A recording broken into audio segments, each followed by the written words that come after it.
ગોંડલમાં કાલે જિગીશા પટેલ ઉપર હુમલો કરવામાં આવ્યો, જે મુદ્દે હવે આપ નેતા પ્રવીણ રામે સરકાર પર અને કાયદો વ્યવસ્થા પર આકરા પ્રહારો કર્યા છે. શું છે સમગ્ર મામલો, તેની વિગતે ચર્ચા કરીશું. નમસ્કાર, હું છું પ્રથમ મોદી, આપ જોઈ રહ્યા છો નિર્ભય ન્યૂઝ.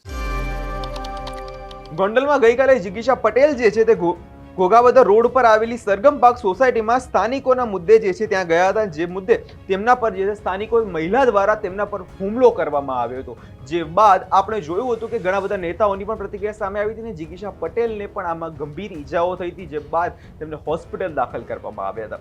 હવે આ જ મુદ્દે આપ નેતા પ્રવીણ રામ મેદાને આવ્યા છે અને ગુજરાતમાં કાયદો અને વ્યવસ્થા જે છે કથળી રહી છે, જેવું નિવેદન પણ તેમના દ્વારા આપવામાં આવ્યું છે કે આપ નેતાઓને કેમ હંમેશા ટાર્ગેટ કરવામાં આવી રહ્યા છે. શું ગુજરાતમાં કાયદો અને વ્યવસ્થા માત્ર નામની જ રહી છે શું, તેવા સવાલો પણ તેમના દ્વારા કરવામાં આવ્યા છે. સૌપ્રથમ તો સાંભળી લઈએ પ્રવીણ રામે આ વિષયમાં શું કહ્યું છે. ગઈકાલે હુમલો થયો એ આપ સૌ જાણો છો. ગઈકાલે આ ગુજરાતની અંદર જે ઘટનાઓ બને છે સમજવા જેવી છે. જિગીશાબેન પટેલ એક પાટીદાર સમાજની દીકરી, એક સિંહણની જેમ અવાજ ઉઠાવતી દીકરી, લોકો માટે લડતી દીકરી, અને એમની ઉપર થોડા દિવસે હુમલો થાય, એના ગાડીના કાચ તોડી નાખવામાં આવે. તો એ લો એન્ડ ઓર્ડર ક્યાં છે?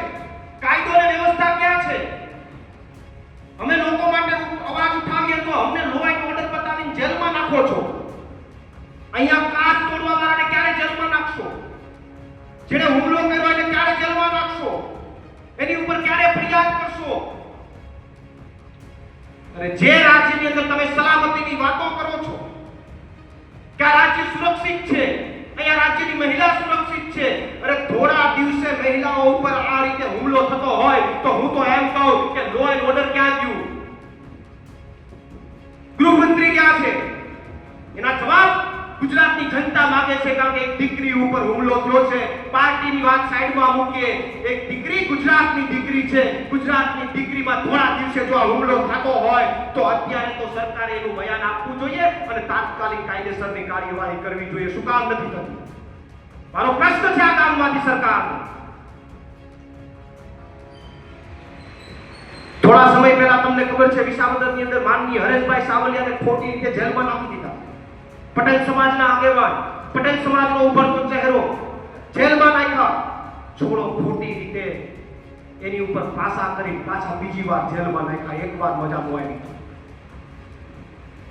યુવરાજસિંહ ઉપર હુમલો થયો, બનાવટી દૂધ માટે ગયા તો એની ઉપર હુમલો થયો, એના ગાડીના કાચ તોડી નાખ્યા. હુમલા આમ આદમી પાર્ટીના લોકો ઉપર જ થાય છે. અત્યાર સુધી કોઈ કોંગ્રેસ ઉપર હુમલો થયો એવું દેખાતું જ નથી. છેલ્લા 5 વર્ષમાં સાંભળ્યું કે કોંગ્રેસ વાળા ઉપર હુમલો થયો? છેલ્લા 5 વર્ષમાં તમે ક્યાંય સાંભળ્યું કે કોંગ્રેસ વાળા જેલમાં ગયા? એને ઈ ભાજપ કઈ માલ ભેગો કરે છે એટલે ઈ મેલમાં જાય છે, જેલમાં આપણને નાખે છે. માલ ઈ ભેગો કરે છે એટલે ઈ મેલમાં રહે છે અને આપણને જેલમાં નાખે છે. તો મારો ગુજરાતની જે કંઈ પણ વ્યવસ્થા છે, લો એન્ડ ઓર્ડર ઉપર પ્રશ્નાર્થ છે મારો, કે થોડા દિવસે એક મહિલા ઉપર, એક દીકરી ઉપર, આ ગુજરાત પાર્ટી છોડીએ, પહેલા તો એ ગુજરાતની દીકરી છે, પટેલ સમાજની દીકરી છે,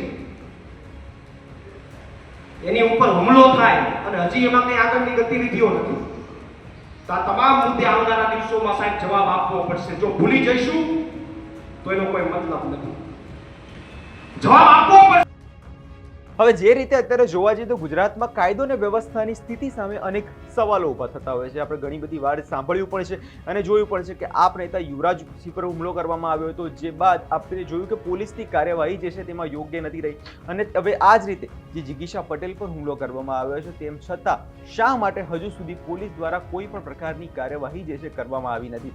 ગોપાલ ઇટાલિયાએ પણ સવાલો ઉપાડ્યા હતા, ચેતર વસાવાએ પણ આ મુદ્દે સવાલો ઉપાડ્યા હતા. કેમ કે જોવા જઈએ તો જે જનતાનું કામ કરવું છે, જનતાના પ્રશ્નો હલ કરવા છે, તેના પર આવું કોઈ હુમલો કરે તે બિલકુલ નિંદનીય ઘટના કહેવામાં આવે છે. હવે જોવાનું રહ્યું કે આગળના સમયમાં ખરેખર શું આ મુદ્દે કોઈ કાર્યવાહી કરવામાં આવે છે કે નહીં, કેમ કે ઘણી બધી વાતો આપણે સાંભળ્યું પણ છે કે પોલીસ કાર્યવાહી કરશે, પોલીસ કંઈ લાવશે, પરંતુ તેમ છતાં કાયદો અને વ્યવસ્થાની સ્થિતિ સામે અનેકવાર સવાલો ઊભા થતા જ રહ્યા છે. આપનો શું અભિપ્રાય છે તેમને કમેન્ટ કરી ચોક્કસથી જણાવજો. અમારી ચેનલ નિર્ભય ન્યૂઝને લાઇક, શેર અને સબસ્ક્રાઇબ કરવાનું ભૂલશો નહીં.